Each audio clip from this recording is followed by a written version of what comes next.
Yo, what's up guys, welcome back to another video. Today we are going to be doing our first install on the E36 M3.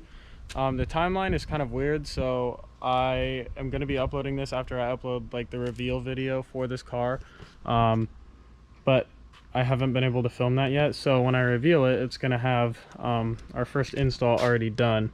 I wanted to film it as like a benchmark, a base for what this car came as. But if I've already filmed the reveal, you guys have already seen the car. Today we are going to be getting rid of this junk Sony or whatever this head unit is.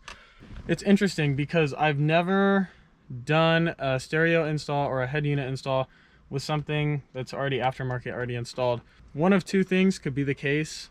If I pull it out and the harness is already set up to where I can just plug the stereo in, that would be ideal. I did get the adapter just in case I have to re-splice everything, which is also not a big deal.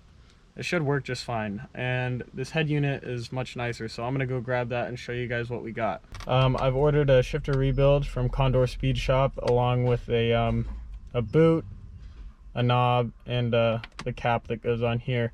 So we will be tackling that soon. I'll probably just install the boot and the knob and everything so it looks good, and then when I can get the car up in the air at the shop, yeah, when there's not a car on their lift, I'll be able to throw it on there and we can rebuild the linkage, because it's kind of a big job and I don't want to do it in my driveway, but it's really sloppy in every gear.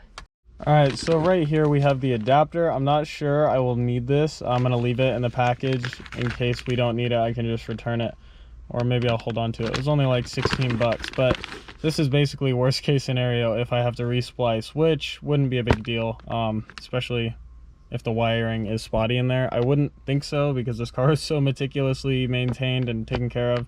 It was done at a shop, I'd assume. I think the records prove that.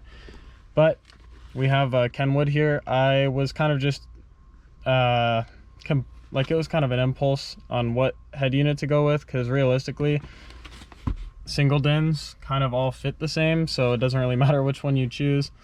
I wanted to go with like a OEM look, but all of them just, they didn't look good to me. They didn't look OEM, even though people like, you know, like the calculator screen, if you know what I'm talking about, like the green. You know, it's got dual connection, Sirius, which nobody fucking listens to, so no thanks. Pandora, Alexa, all that bullshit. So we can get into this. Okay, so we have a microphone. I don't think I'll be installing this. I might actually throw this in my truck and install it on my Alpine double din, because that's my CarPlay unit and that's kind of my daily, so I might just save this for that. Okay, shit fell down the seat. We have, this goes into the back of the stereo with our wires. Okay, my only concern that this will not be shallow enough. I don't know that we'll have enough room to actually throw this in there looking at it now, but I'm gonna pull it out and we'll see how long that is. If this fits, great. If it doesn't, I'm just gonna return it and call it a day.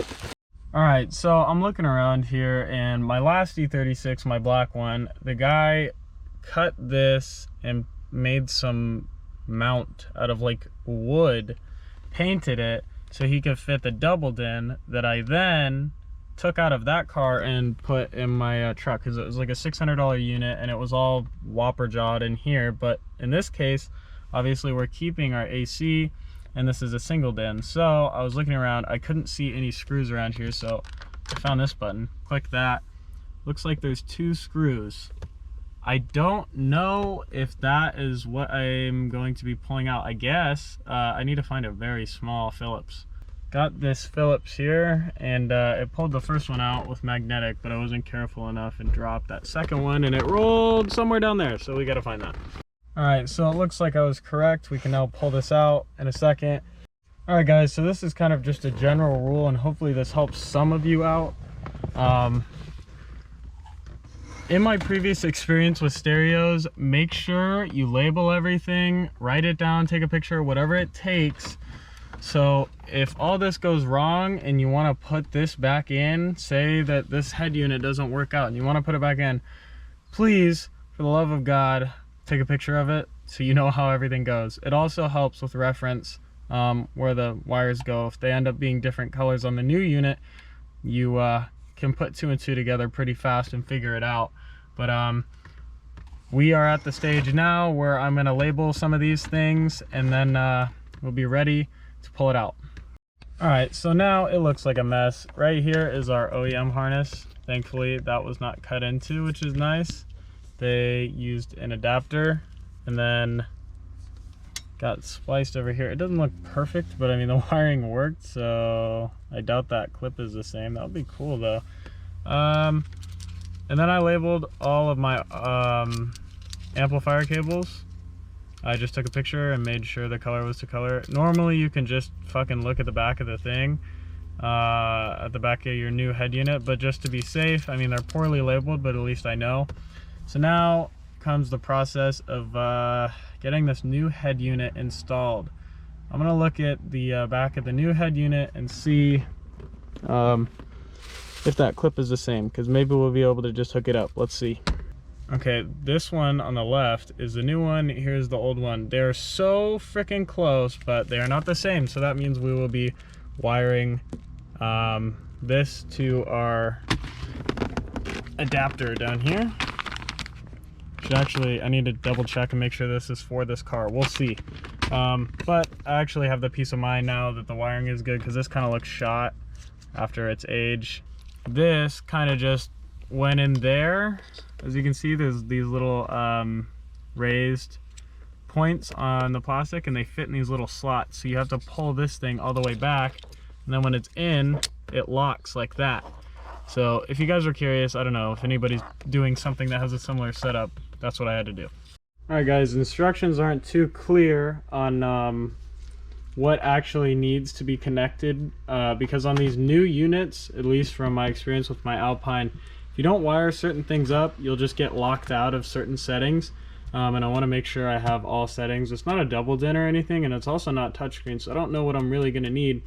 But I'm just referencing this old one, just so we know, because realistically, all we need to wire up to get power to the unit will be our 24 volt, our power, and our remote, and I think our ground as well. I think that's we don't even need our remote to check if it works, but I'm just going to wire these up. I'm just using the twist ties right now.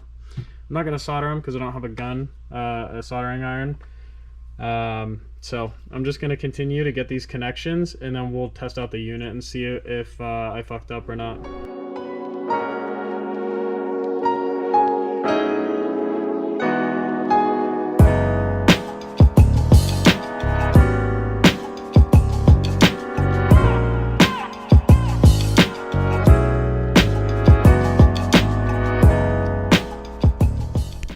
Alright guys, I'm not gonna lie, I just fucking nailed it. First try, let's go, everything works, Bluetooth, good, all the shit works. So now comes the fun part, which is we're looking forward to just, all I gotta do is I wanna clean some of this up now that I know that those are the connections I needed. And again, it really wasn't that hard to do, so anything in the future, I can just mess with this harness. But this harness is clipped back in. I didn't think it was gonna work at first, it does. I'm gonna you know, take electrical tape and tidy all that up, and then we'll throw the unit in, and we can get the music going. All right guys, so I actually didn't mount this with hardware. I guess I can do it later, but because right now it's such a nice snug fit, it's not really sliding or going out. So let's moment of truth here, let's see what we get. Yeah, just like that, man. FM works. USB, obviously, if you decide to. iPod, Bluetooth. Let's see here. And just like that, it's playing my music. That's awesome. Smuggling narcotics was my calling. Hey.